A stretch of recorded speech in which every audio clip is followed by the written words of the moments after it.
Good evening. Welcome to the November 23rd, 2021 meeting of the Harbor and Coastal Zone Management Commission. If you're watching at home, you should be able to access through Zoom, through LMC TV, or through our YouTube streaming channel. And if you're paying attention to Village Affairs, I greatly appreciate that you care that much about Village Affairs. Motion to open the meeting. So moved. Second. All in favor? Aye. Aye. Meeting's open. We have one applicant this evening for preliminary review. That's the 572 Van Ranst application.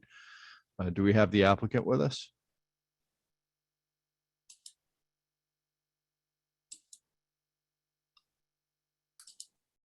I've just promoted Kristen Motel to panelist. I see her on here. Hi,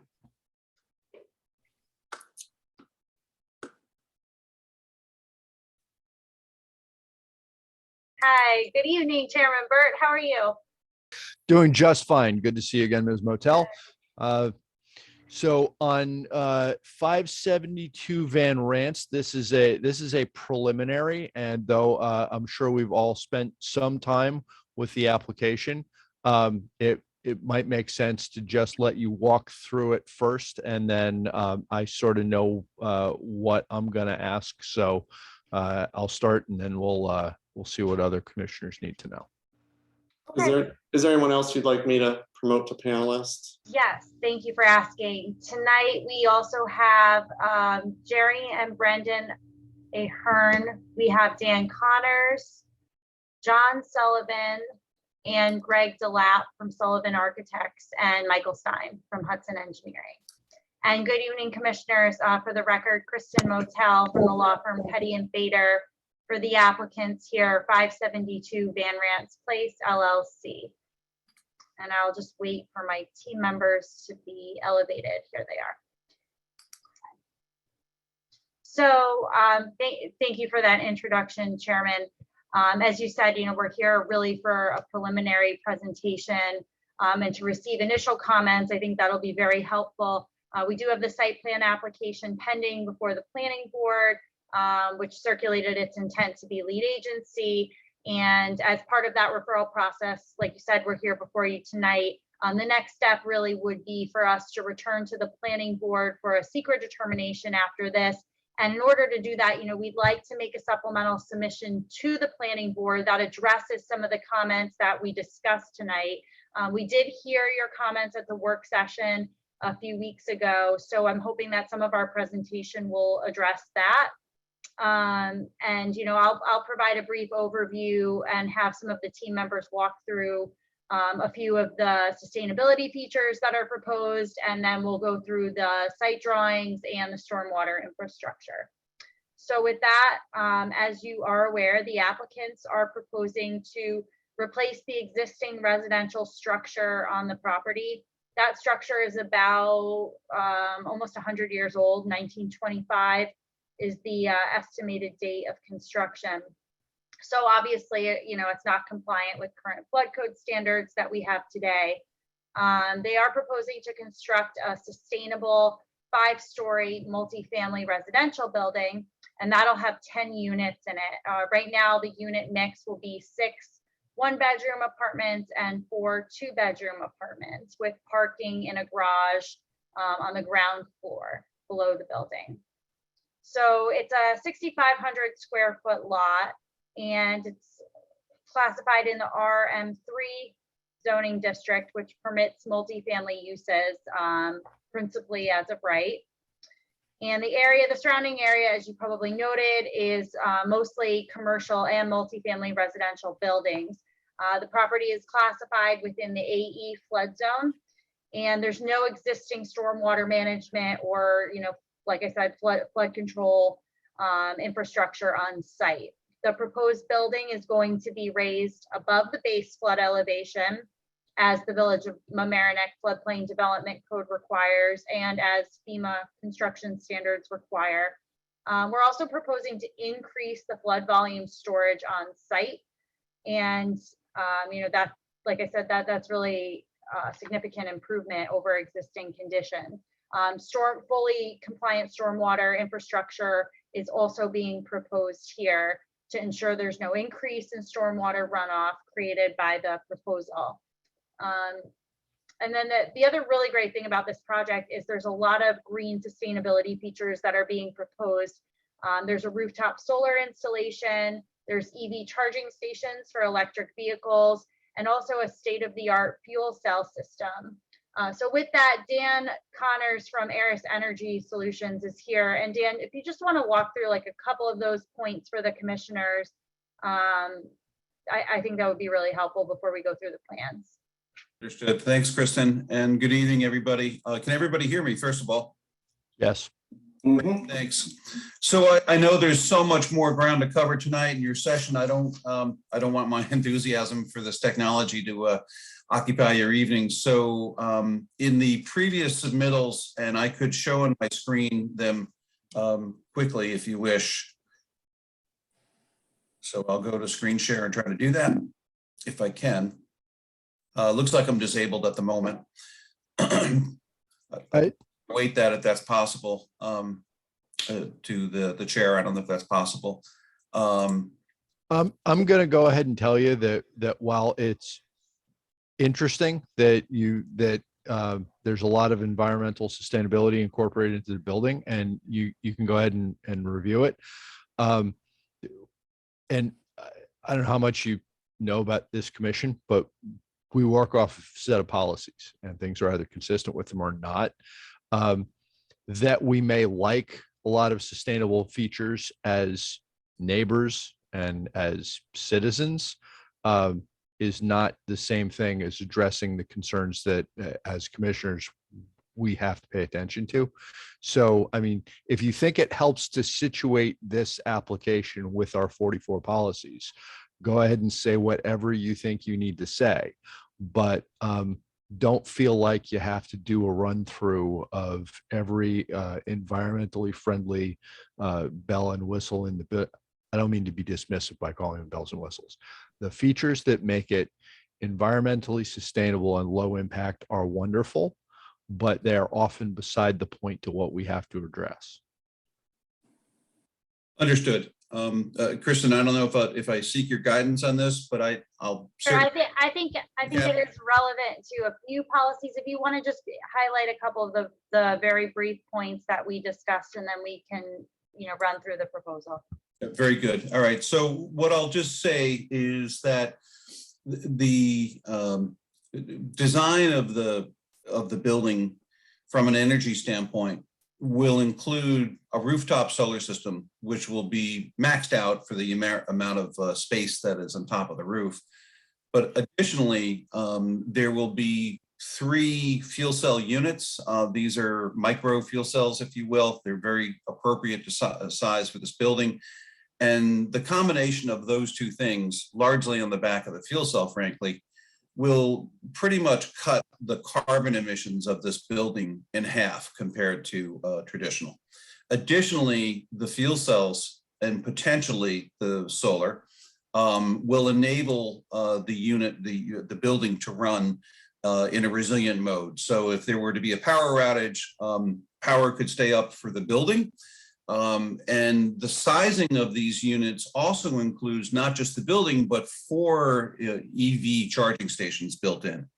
So when you take this, and I'll just go right to the bottom line with this, that, from a imported consumption of Con Edison electricity, the building is pretty much going to be standalone, self-sufficient. It will consume some Con Edison gas, but do so in an extremely efficient way because of the high efficiency of the fuel cell technology, the solar, and also the fact that we can implement some heat recovery as a byproduct as well. So when you put all those things into the package, and there's a couple of pie charts that I have in the submittal earlier, talks where we think the energy will be consumed and how it will be generated. But it's about 86% fuel cell powered, 13% solar, and about 1% off the grid. So this building, in our opinion, could be, I'm going to call it a multifamily microgrid. And I believe it could be a model for many others, not just locally, but nationwide to follow. When you talk about resilience, you're speaking my language, and that does situate Great. it for me in the questions that I'm going to want to go ahead and ask later. Let me just sort of, get into it as long as we're talking about this. Would the circumstance in which this building's going to need to run in a resilient condition, is to use your term, is most likely that there's several feet of water around the area of Van Rant's place. How deep would the water have to get before it would interfere with the electricals that would allow the residents of this unit to keep their fridges and freezers and lights on Yeah, that's without excellent access to the grid? Right. So, as I'm sure most are aware, the location of the fuel cells have been repositioned to the roof. So the fuel cells and the electric, the electric room, if you will be positioned to the roof. And I don't know what the flood level is of the occupancy level, but the bottom level is just parking. So, your point being taken, that there may be a limitation in that the EV charging apparatus has to be near the vehicles, and those have to be at the ground level, while the living quarters are 12 feet or whatever height above ground level. And so all of that circuitry from that elevation up is, I would consider to be protected by a 12-foot elevation. Can I ask a quick question about I've heard you say fuel cell repeatedly. Are you talking about hydrogen fuel cells that generate electricity? Yes, I am. In this case, the feedstock is actually natural gas, but technically inside the box, it's transformed into hydrogen. So yes, it is a hydrogen fuel cell. That forces the atoms through a membrane. Is it that technology? It's actually a higher temperature technology versus the membrane technology you're referring to. Mm-hmm. It's got a lot of similarities, but it's high temperature that allows the use of natural gas. And it also can be run on hydrogen when the hydrogen is available for all of us, for the futurists in the crowd. Right. So when I hear hydrogen, I think of the Hindenburg. Are there this is all cutting edge technology. So are there fire considerations, and is there any consultation with the local fire department or with the state fire code on how to handle hydrogen because of its explosive nature? So there's no hydrogen storage. In fact, there's no natural gas storage on site either. It's really like an appliance, like a flow through type situation.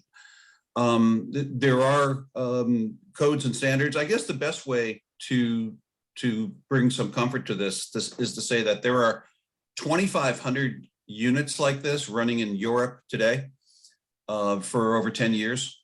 And there's but a handful running in the US, but the codes and standards aren't that much different. And the safety record is excellent. Again, there's no stored fuel in this case. And you have solar panels as well? That's right. So the solar obviously is a true zero carbon component to this.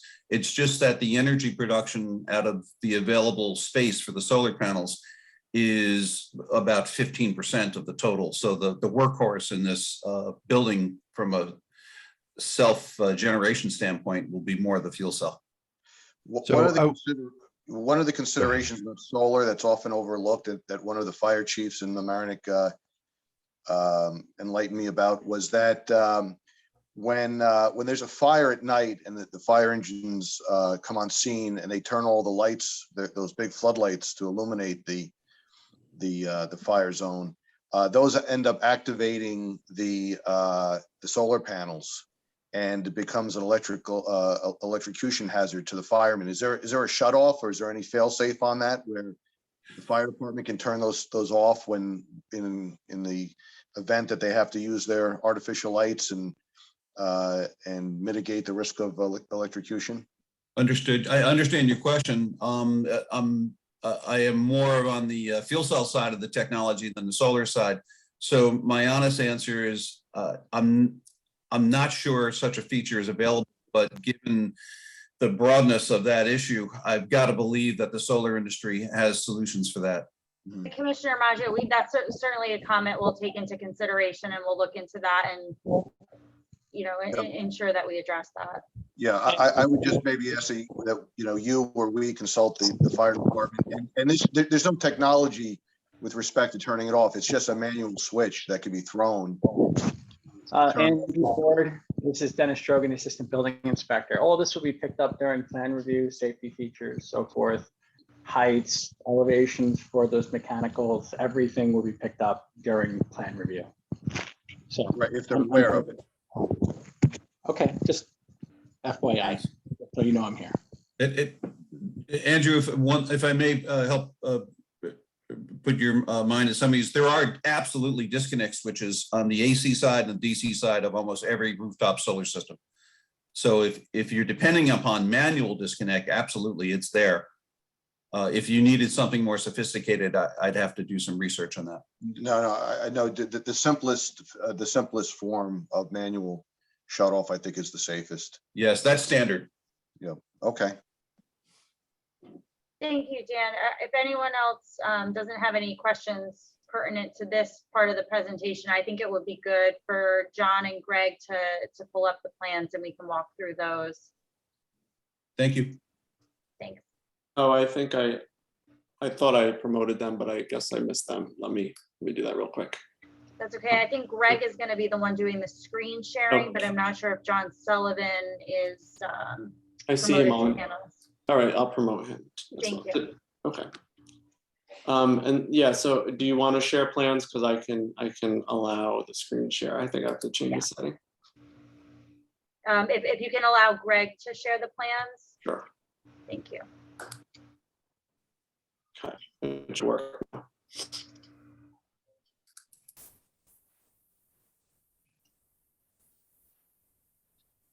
Perfect. Can you, I can't tell, but can you guys all hear me? This is John Sullivan speaking. Yes, Yes. John. Yes, we can. Okay, great. Thank you. Thank you all very much. All right, so as introduction, I am John Sullivan, the architect of Sullivan Architecture. Frankly, working on the simple design of this, I admittedly am not as sophisticated as my predecessor, Dan Connors, is here, but we're learning quite a bit about this fuel cell technology, which is quite exciting for this. So joining me, obviously, is my associate, Greg Dallop, and Greg has the screen share here to bring up slides. So obviously, I'll just give you a brief introduction as to what we've created initially here as a design for this site. Obviously, I'm sure you all familiar with it, have seen it. Here's a photograph of the site as it existed probably back in the early spring, I believe, is when we took this shot. But the property today is a 6,500 square foot parcel of land, 65 feet by 100 feet. It's occupied by this residence, which I believe, and I don't know how many, but there may be a few apartments located in the building. There is nothing else on the site other than a storage building way in the back. Probably can faintly see this over to the lower left of that photograph. And, but there's no on-site retention, there's no site, so, improvements at all. So let's go talk about what we'd like to do and what we're proposing here. So Greg, you bring up the next slide, please, which is a combination drawing of ours, which is, here we go. So this was a plan, that drawing, I'm sure you all have, but it clearly shows in the center, the area that's colored. We'll hone in on that for the moment, which is the site. Like I said, 65 by 100. On the right side of that site is that existing 5-story complex that's been there for a few years. So what we're proposing to do here is obviously to raise that building that we just looked at a moment ago and to construct a building with 10 apartments, 3 on a floor and 1 unit at the top. For the moment, we can call it the penthouse. At grade level, which is what you see on the colored site plan here, is really just the vertical circulation that's going to needed, obviously, for the site. There's a lobby, 2 exit stairs, and an elevator. The area of the site that's slightly shadowed represents the footprint of the building that is elevated. As we spoke before, that first floor elevation is approximately 12 feet above this grade level. The rest of the site is occupied, as shown, by approximately 12 parking spaces. None of them are really 100% covered. You can see the ones on the right side as you enter, there's about 7 of them that are maybe half the car would be covered by the building above.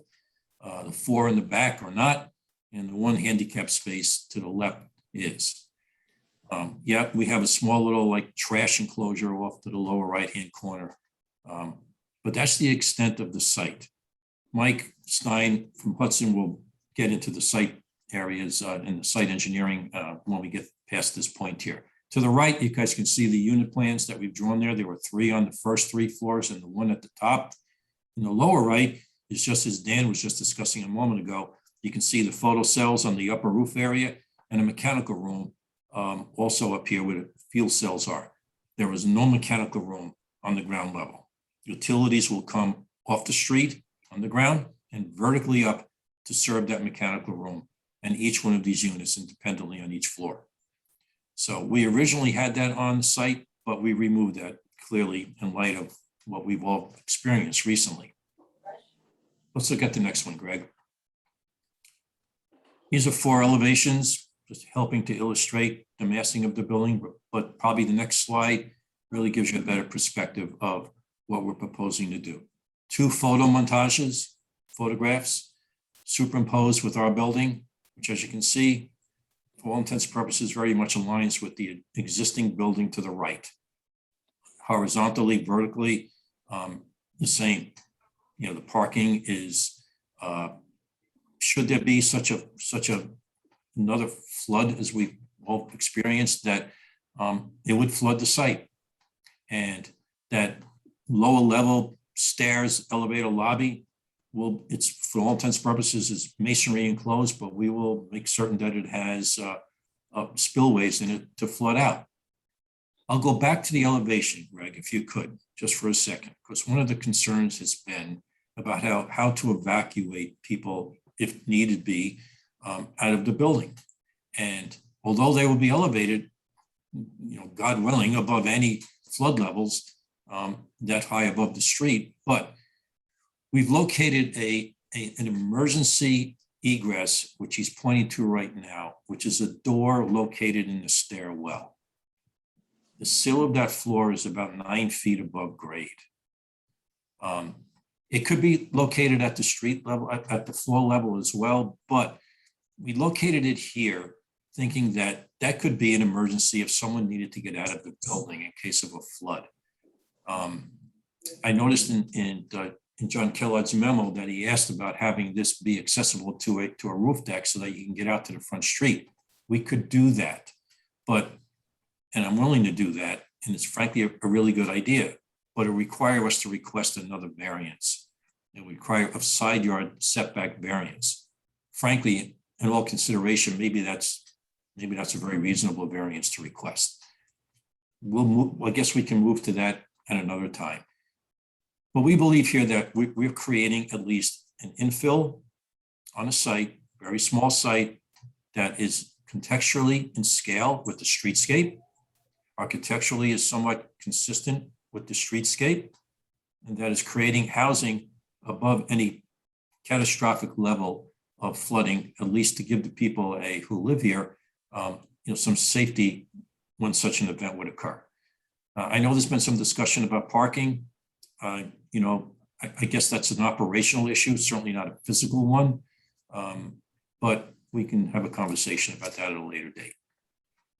I'll yield now to my colleague, Michael Stein from Hudson Engineering, and maybe Mike, you can run through how we're making the site, addressing stormwater retention and other means. Before you get off the subject, can I just make a comment about that emergency door? Sure. I like the idea. I think that's really, really intelligent. From what I've heard, the building next door had 11 feet of water in it. And if that door is at 9 feet, people might have to wade through 2 feet or more to be rescued. It might be a good idea to have, a door on the first floor, in the first floor stairwell and the second floor, just in case there's an electrical problem and people can't go in the water. I think this is going to be our main area of discussion. Let's Yeah. just for the sake of time, Andrew, can we sort of keep it moving and then concentrate on the Right. flood questions at the end? I'll just respond to that real quick. You guys are right. That we located that door at the mid landing level, but you can see on the elevation just to the left of that door, the window that's there is at the landing of that same stairwell at the second floor. We can certainly make that be the door. And it gets it up then at least higher, 12 feet or so. And certainly that could be in the upper floors for that matter as well. But, you know, then you run into the whole issue of, you know, that becomes somewhat of a big jump, if you would, down from there. But certainly it could be at that first floor level window, and we eliminate the door at this location and put it where that window is located and make it work to get out of the building. The opportunity is there for sure. Thank you. Okay. Michael. Yes, good evening. Michael Stein with Hudson Engineering. We're the engineers of record on the project. I'll just work on sharing my screen right now.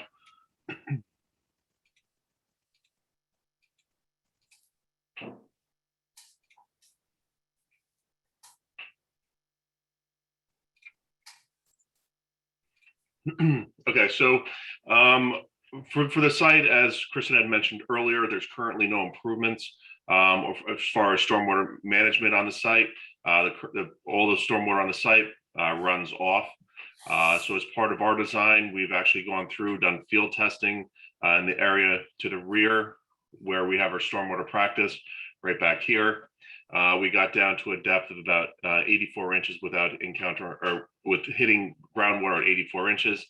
So that there was adequate depth for us to do an infiltration practice. We observed very favorable infiltration rates or the absorptivity of the soil. We use a conservative value where we observe 30 inches per hour. We use a conservative rate of 25 and provided a stormwater management system to accommodate all storms up to and including the 100-year storm event. The 100-year storm event is calculated as 9.5 inches of rainfall during a 24-hour period. We've also gone through and done an analysis of a volumetric flood analysis of the site to compare in pre and post volumes of flood storage volumes on the site. We ended up with a net of just over 8 cubic yards additional of cut, which means we're actually providing additional flood storage on the site where it didn't exist before. And at the same time, again, as I indicated, there was no existing stormwater mitigation. So in addition to that 8 cubic yards of volumetric flood or flood volume that we're providing, we also provide for the 100-year storm event being infiltrated. The property is in the AE flood zone. We had also gone back, and I know one of the things that was discussed was the location of the property within the FEMA map and its proximity to the regulatory floodway, which we're just over, or just over 185 feet away from where that flood, the regulatory flood floodway is. I'm not sure what other questions you may have. Okay, I see that. So obviously we're going to spend a fair amount of time talking about flood issues. I want to sort of lightning round the non-flood related issues. So we sort of get that out of the way and have time for the thing I think we all need to talk about. First of all, in terms of other permits, you need floodplain, you need more than one variance, I think. Any Army Corps? Not on this site, no. Any DEC? No, not that we are aware of. And what are you doing about SHPO? I believe John Sullivan's office sent in a consultation request. John, do you have any update from SHPO on that? Not yet. Okay. They just haven't responded. No. Okay, so 100 We'll get years them. old. It's a listable building, so you have to run the traps on that. Right. Super fun site. at the old ITT location is, do we have reasonable assurance that there's no toxic groundwater involvement at this site? Michael, do you have any comment on that? I know that we had preliminarily discussed that as a team, and given the recent development in the surrounding areas, we don't have any reason to believe that, but there's certainly some more investigation that we can do there. What was the question? The impacts to the Superfund site on the ITT location and any groundwater that may be contaminated. We don't have any additional information. We'd have to go back and check. Okay, it might be, speaking for myself and my own vote, it would be helpful if there were, if there were a record that allowed us to say that we knew that there was no contact with contaminated groundwater from the Superfund site involved here. That would be useful. Thomas, do you mind if I make a comment on that as it's related? Yeah, go ahead. So try to keep this brief, but I do think we've gotten a couple of messages from people in the village, citizens, about inconsistencies in this, in the materials. I actually tend to agree. I think that this is somewhat maybe shortcutted, or I think it needs more attention. One is what we're just talking about, number 20 on the CAF, among others, like 13A, there's an answer yes, and then no notes on it. And particularly on number 20, has the site of the proposed action been the subject of remediation ongoing or completed for hazardous waste? Yes, and then nothing there. Especially on that item is, I think, particularly notable. And I'll just finish the point quickly. If you want, I can highlight more, but just throughout, I think there's things that are incorrect, like saying no to scenic resource when later in your own notes, you note that you're next to an LWRP resource in Columbus Park. I think that might have said no to historic, but we just said that you've asked for consultation to SHPO. Minor, but just to the maybe sloppiness, no public transportation. The number 60 bus goes right by it. You're right by the Metro North station. So just for our benefit, and I think for yours, when people are sending letters in about this application, and then you go through it and find so frequently, it makes it difficult for us to assess the important stuff in the application if there's lots of little things like that. So sorry for the quick interruption, but that gets that whole part of what I wanted to say off on that time. We'll go through and take another look. I know the EAF mapper was used for the EAF, so if we need to provide additional explanation, we can do that. I know the CAF asks a little bit of a different question than the EAF, that asks if it will have a significant effect on any of the following, not are there or are there not. So I think that might be the reason for the discrepancy between the answers, but we'll certainly go back through and polish up those materials. Thank you. Thanks. Okay, and let's see, and Seamus just touched on the other thing I wanted to talk about, which is Viewshed. Obviously, our Viewshed policy specifically includes anything that can be seen from Harbor Island Park, but it's not written exclusively, and we've interpreted that to include things that are part of the view resources that we think our neighbors expect us to protect. The Riverside and specifically Columbus Park is included. So we have to deal with Viewshed concerns. We are not the style council. I think I've said before, probably on one of the Cuddy and Fetter applications, I'm not an architect. I don't pretend to be. The issue is whether it blocks out or obstructs or interferes with my mass. Things, the view that we think our neighbors expect us to protect. That's not the same thing as does the building look nice. I'm just putting that out there as an issue to address when during the consistency process. Okay, so those are my non-flood issues. The flood issues. First of all, what on this site, what was the height above grade of the max flood level during Ida?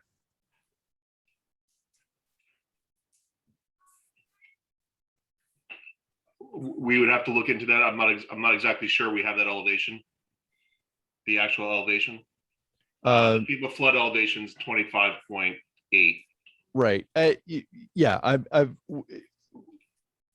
it is useful to have the 100-year flood elevation. A lot of things key off it, and it's a well understood probabilistic measure. But we talk about these things. The language we use when we say 100-year flood elevation is somewhat deceptive. That's right. That's a probabilistic measurement. Doesn't really mean that it happens only every 100 years. And we've found that that extreme flood events have happened more often than one might have hoped in recent decades. Probably because of climate change, but for whatever reason, we certainly have deeper water than we would like more often than we would like it. Isn't it going to be close? Michael, did you say the 100 years, 9.5 inches in 24 hours? I mean, that's pretty close to Ida. Yeah, but there's the 24 hours or the 24-hour storm event is it's a bell curve. So it starts off slowly, comes, peaks, and then tapers back off. This storm was 4 hours, started, stopped, very little additional afterwards or before. Yeah. So, I mean, and that's a long way around to saying that while the 100-year flood elevation or the 500-year flood elevation gives us a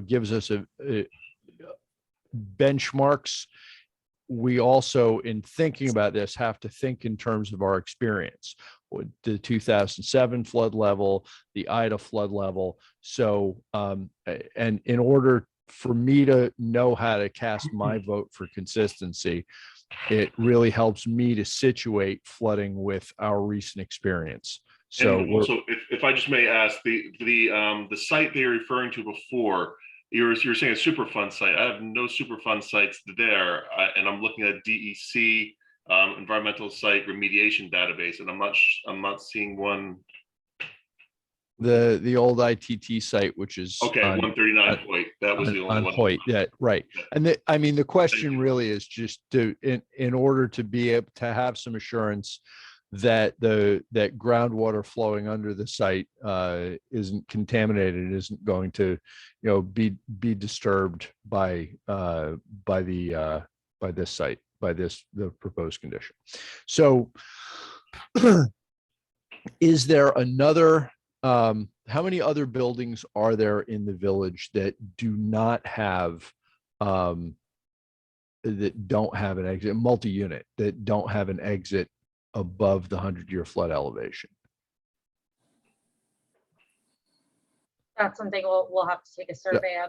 John, I don't know if you're familiar with that. I was going to say, I don't know how we would know that, Mr. Chairman. I mean, so obviously it's an interesting question, but I mean, perhaps the village building department may know that. We don't.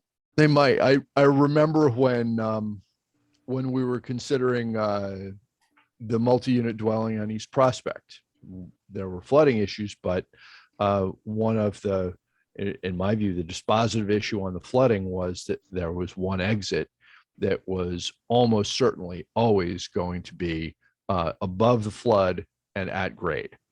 So that's pretty simple. Here we have a building where we know that at grade will be within the, underwater in almost any severe flood event. So we've got to deal with that. One thing I would like to be able to talk about in terms of record is if there are precedents in this village for multi-unit dwellings where all of your exits from the building are, or all of the grade level exits from the building are below the 100-year flood elevation, because we may have never done that before. And if we're going to do that, we need to understand that we're allowing that for the first time and think carefully about what we're doing instead of expecting people to walk out of the building at grade level. We're obviously going to think about mechanicals a fair amount. The policy 11 says that we're supposed to see that buildings are sited so that people and property are out of harm's way in the floodplain. I think I will get no dissent from saying that people and property are fairly different things, and we have higher risk tolerance for property than for people. We historically have taken the approach that cars are expendable, and we have several multi-unit dwellings with cars at the grade level where they may flood. Cars are more expendable than living space and mechanicals. It would be really helpful to know how hard the mechanicals are to deep flooding. The less has to be ripped out, redone over time at great expense, but more importantly for our neighbors, over a lot of time while people are either living somewhere else or without power. The less of that has to happen in a severe flood event, the better. It is very useful to know that this building is designed with features that allow it to run independent of the grid. There are charging stations at the car level, which will almost certainly be flooded in a severe event. It would be really helpful if that didn't interfere with the rest of the building's ability to run grid free. If, for example, we have to think about this in terms of the total strain on the system, right? And the Keller Sessions memo picked up on this a little bit. As the water gets deeper, there are a certain number of people that are going to have to be rescued by extreme measures, bucket loaders and boats. The capacity to do that in a hurry when people need it is limited. And the more we strain that capacity, the more likely it is that we don't get to someone. And I've said before, and I will probably say again, the only policy that we have to enforce in our LWRP that we could mess up so bad that someone dies is policy 11. We need to make sure that the people who would be living in this building don't create a situation where our rescue capacity is strained beyond our ability to make sure that everybody gets rescued if they need it. So obviously there's an attempt to get there by adding an exit at 9 feet, which certainly better than grade level. It also doesn't really allow for people to stand out around there. It's not there. We're going to have to think about what would happen if, once again, much of the low-lying area of the village was under 9, 10, 12 feet of water. Either those people would need to be rescued right away, which means that other people wouldn't be, or they're going to need to be able to stay where they are until a rescue that doesn't come at the expense of other people in more extreme circumstances can come. We need to have a record where we're all comfortable voting that we are not making someone else wait for a rescue because of the roughly 25 people that will live in these 10 units. So I guess I've sort of expressed the concept there. Ms. Motel, I'm going to turn it over to you to sort of explain how we're going to make the record that gets us to comfort. And you may not have to know this all now, but explain how we're going to get to a place where we're not putting more strain on our ability to rescue people in a severe flood by putting this building on this site. So I think as a team, we're going to have to take some of this feedback and look at our drawings, perhaps make some amendments. John did hit on whether or not it would be like prudent to seek an additional side yard setback variance for like a queuing area, so to speak. So like people can walk out safely from, that first or second floor level to be rescued.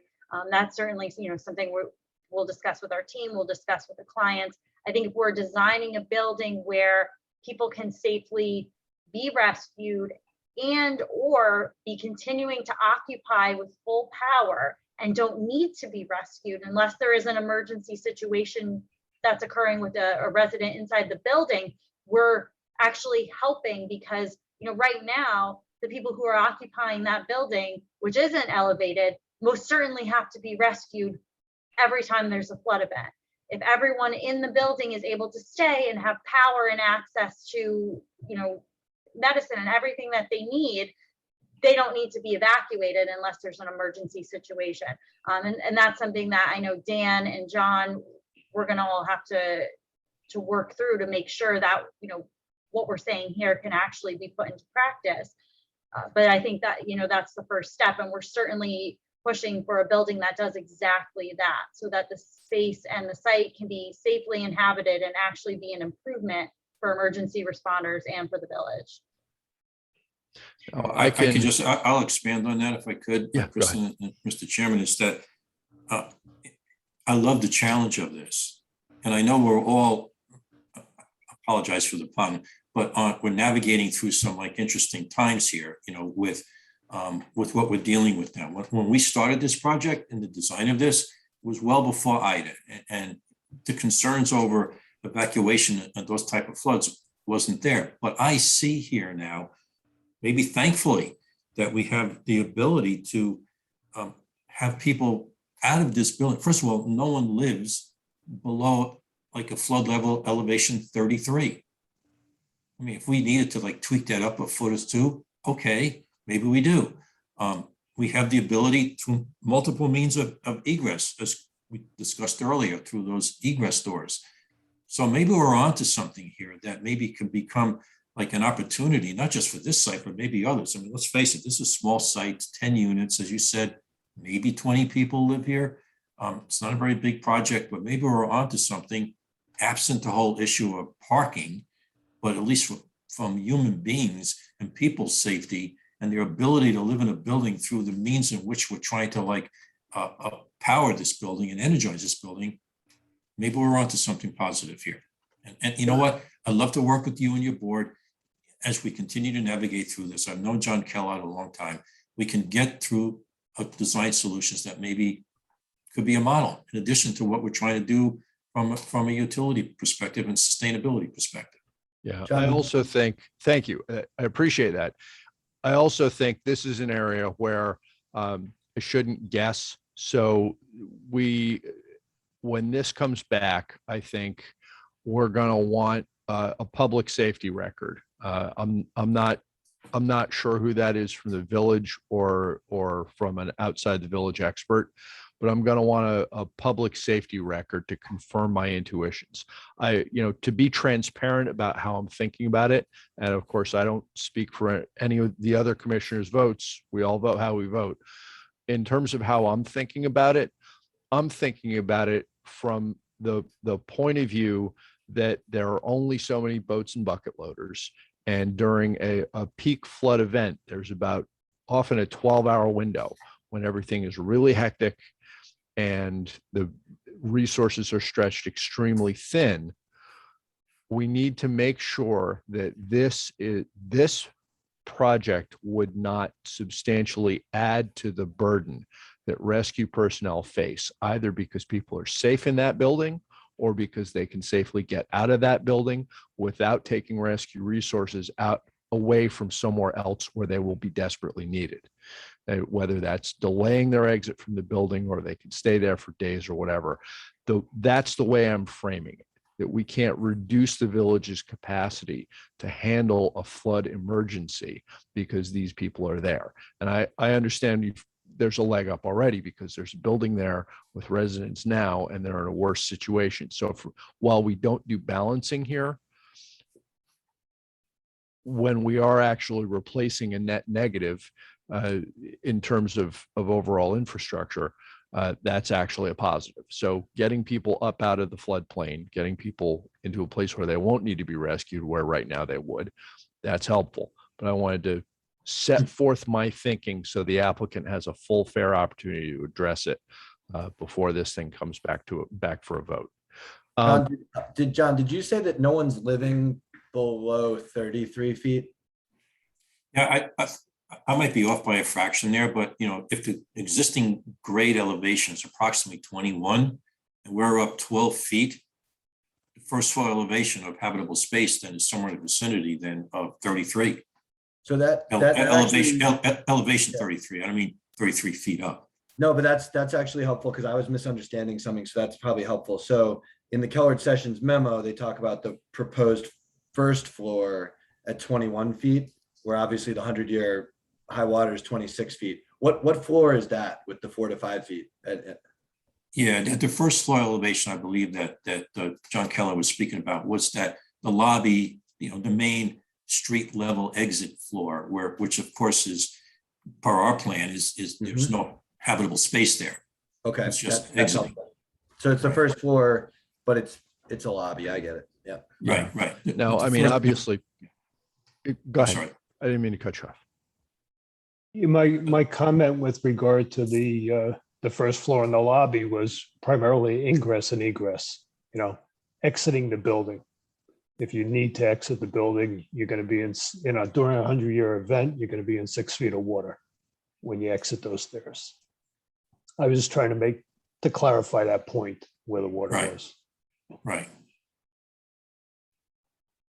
Yeah, and I mean, a secondary concern, obviously, because property is less important than people's safety. A secondary concern is knowing that first floor is so exposed to flooding events. You're going to want that to be flood hardened. If you have to rip it apart every time there's a flood, that's a bit of a problem. If it's possible to do it in a way that frequent flooding won't result in frequent rebuild, because that becomes a problem for the village too, right? If we allow a building to be sited where a floor that's not a residential floor, but it's still interior space, gets flooded every 2 years, and somebody has to bring in a construction crew and a dumpster and some trucks in a dense part of the village and rip a bunch of stuff out and put a bunch of new stuff in.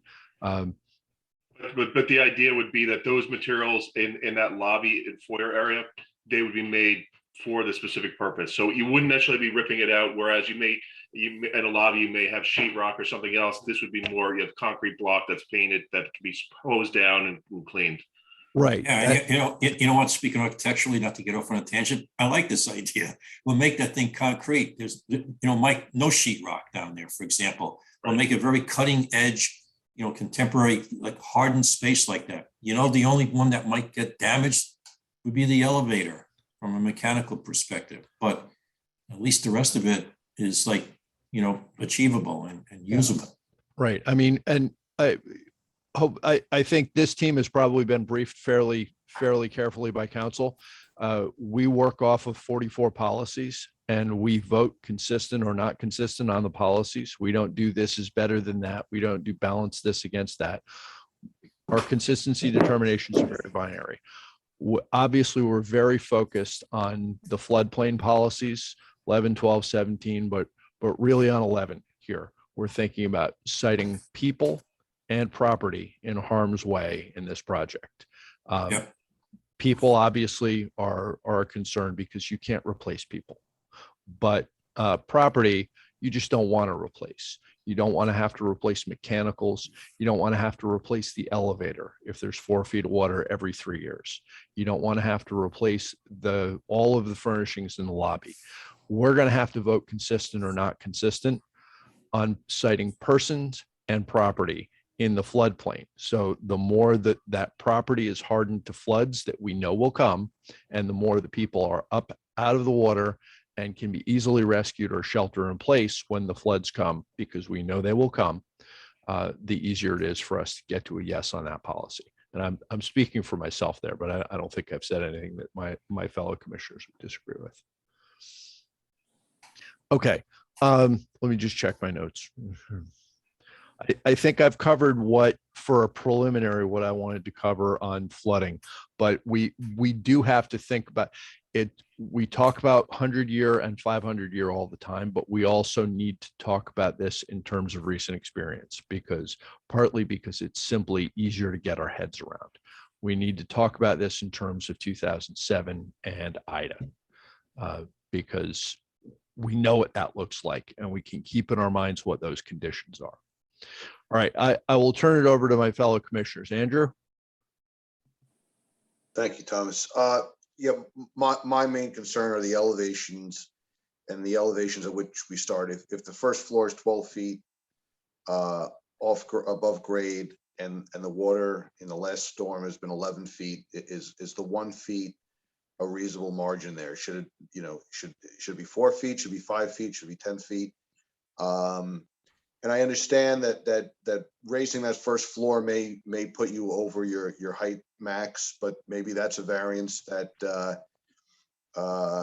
should be granted, or maybe the code in terms of raising first floors and thereby raising the overall height of the building should be re-examined. There were buildings on Mamaroneck Avenue that were built subsequent to 2007 that weren't supposed to flood on the first floor, and they did flood. So I think the game has changed, the rules changed, and that first floor, and to Miss Motel's very astute point, if people are stuck in their apartment, that's an inconvenience, but if they can stay there safely, then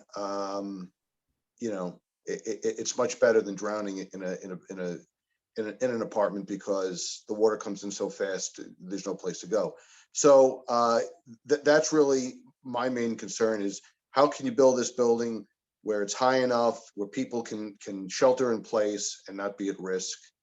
And the other aspect with Thomas's point about, having some kind of staging area to get people out, I think that's very important. You almost have to look at these buildings now as ships, and how would you get off a sinking ship? And where are people going to go? How are they going to get out? Where's the water going to be? And that's my main concern is the flooding and the energy efficient and the sustainability of the building is great, but I really think that's the icing on the cake. The cake itself is what do we do with people in the floodplain, and where do we start in relation to this most recent flood that was unprecedented. Thank you. Seamus? Thanks, Thomas. Yeah, obviously we've covered a lot of it. This is central location in the village. It's going to get a lot of attention. It's going for numerous variances. It's bringing 25 more people into an area that's going to be inundated with water. I think we've all pointed that out. Ultimately, all that matters is how it fits with our 44 policies, though. So one, I wanted to thank you, John. I think the Kellard Sessions memo was terrific. One of the best that I've read. Not only addressed things, but also with a little bit of commentary around how you thought through it. So thank you for that. I think there were a few comments within there. I'm sure the applicant will address those as usual, but they are in there, the November 19th memo. We've done this in the past, Thomas. I'll leave it with you perhaps, but the DEC, I think, response was not that we know of. We've asked in the past for applicants to reach out to the DEC and confirm that that's the case. I think with this location, this size, this proximity, I think that would be prudent. Couple little missing items along the lines of what I said earlier. Prior owners, the LLC rider for members, just completeness of the package is something I think to look at.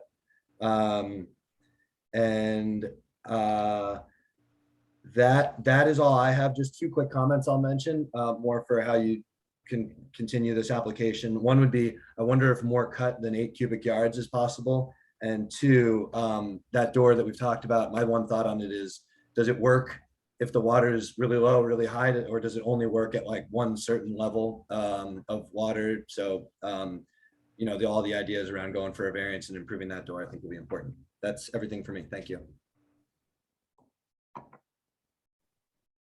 Randy? Well, I think that my prior commissioners have pretty much covered the ground that is important. Obviously, flooding and safety concerns in this environment are paramount, and I think it's fair to say that at least I'm going to be very, very cautious about approving anything that raises any issue of safety or flooding, and I think the applicant knows what they have to address. And Cami. I just agree with my fellow commissioners. The only thing I wanted to ask about is on the ground floor, there's discussion about the cars being there. Is there any plan in place regarding if it was flooded? Because I know this was an issue with with Ida, the cars were all over the place. Is there been any consideration with that? I think the consideration initially that's been discussed among the team members is something operational. So that's a function of getting in touch with the residents and the owners of the vehicles in order to relocate them somewhere else before the storm.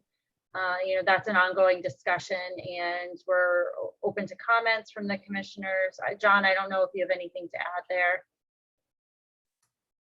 No, you know what? It's almost like you said, Chris, it's an operational, issue. I mean, we're not gonna elevate the cars up, to some sort of like elevated, like floor level, the site to accommodate that. I think it's just a notification. I have to yield to our owners. And remember something, this is a rental project. So our clients and the owners of the property will own this, and they certainly don't want their tenants being like put out like this. It's not a condominium. It's not being sold. These guys sell the units and they're gone. They're renting these, so they have to address that from just a general maintenance and operational perspective of 10 potential dwelling units. In Ida, did any cars end up in the river? They were getting washed all over the place. Do we know? I don't think any cars ended up in the river, but several shipping containers were in the river and caught under bridges. If someone's out of town or something, I mean, anything here could, I think, end up, across the park and in the river and walk too. At least the way we have it designed right now, it's self-contained, right?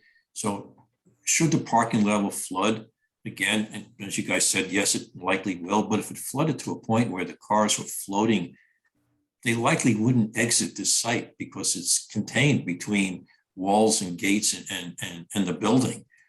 I'm not saying that that's like a relief, but they're gonna still have to address this. We don't want cars damaged. They have to be brought someplace when there's a storm coming. But listen, I'm architect here, so I'm probably the last person to be trying to address that. But That's a good point, John, though. I think if we can look at containing them within the site. I also think this is something that's going to have to be discussed when we do our review with emergency responders and the fire department to get some input there on their experiences, because certainly we're not trying to understate the severity of the flooding and what's happening in the village. And as you heard, our team is working really hard. I mean, we've made significant amendments since Ida to address some of these concerns. So we're going to keep working at this, and we're definitely taking all these comments into consideration and making changes based on them. By the way, I have a quick question in terms of net addition to the burden on first responders. How many people currently live in the building? I don't know that, Kristen. I don't know if you know that. I don't know. I don't know that. All we have is the property card, but we can certainly talk to the owners and get you an updated statistic. There are a couple of units there, so. Yeah, there are at least 2 units in the building. So, and I know one of them is a family because I've been there and I've seen them. So, maybe there's a half a dozen, 8. I don't know, maybe more.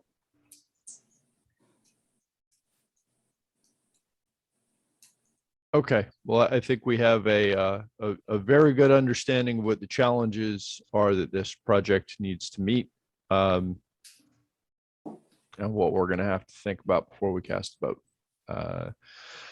Ms. Motel, thank you for your usual careful presentation, and I think we are wrapped for the night. Thank you, commissioners. Thank you for your comments, and we look forward to appearing before you again. Have a good Thanksgiving. Thank you. You too. Love you too. Thank you. Have a good evening.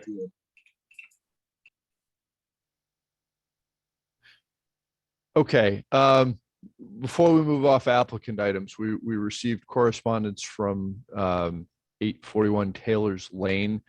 They don't have an application in front of us. They have something with the village building department, and we've been copied on correspondence. Apparently, there was a question about whether they need to apply for a permit for a marine structure to rebuild a seawall, and it is not an in-kind in-place replacement. It's a substantial alteration. That is not a close call. We are the permitting authority for marine structures, and a new or altered marine structure comes before us for a permit, period. I don't know what else we need to say about that. So let's move on. We have an update on the Boston Post Road Bridge. We thank you everyone for comments on the letter. We finalized the letter to the state that set forth our position on a number of our policies, so that the state can essentially take into account our thinking and then work with us collaboratively to make sure those issues get addressed. Of course, they're already working on the bridge, and they're changing the project as they do it, in part because they found that the existing conditions are a little different than we expected. We've learned in the past that that if we tell the state there's no deal breakers, but give us more plans, they don't. That's just not how they're set up.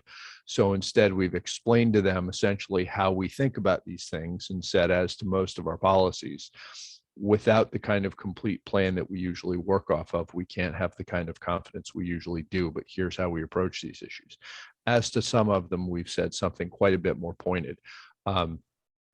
As to the volume of water that can pass into the harbor from under that bridge, we have said that any reduction would be inconsistent with our policies, because given the need to move 32 square miles of rainfall down the brook and the river and into the harbor, that is not a place where we can tolerate any reduction, none.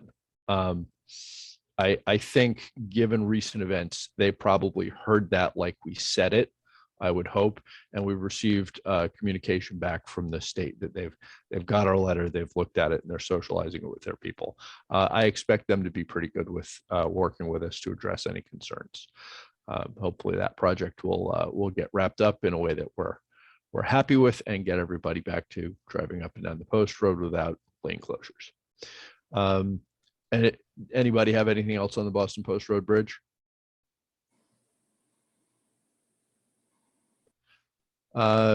Okay, and we have minutes from June 16.